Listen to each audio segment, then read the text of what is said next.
The family of Charlena Lyles, who was shot and killed by Seattle police in 2017, has been waiting for an opportunity to learn more about what happened in the minutes leading up to her death. The longer we wait, the more trauma and things that we continue to go through. It's painful to have to continue to wait for something that happened so long ago. They're among several families waiting for an inquest, a fact-finding process meant to help the coroner understand how someone died at the hands of law enforcement. Inquests have been on hold while King County works to reform a process some families felt was unfair.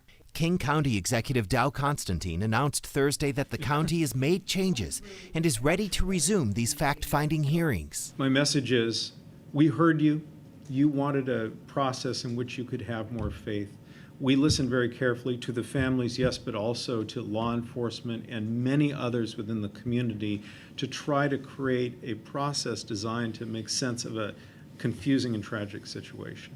The big change, instead of the county asking if an officer feared for their life, they're now asking, did an officer follow their training?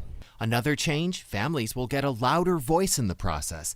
They'll get an attorney through the public defender's office if they wish. They can call their own witnesses and make a statement during the inquest.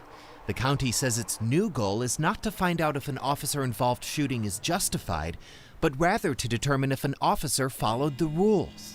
Ted Land, King 5 News.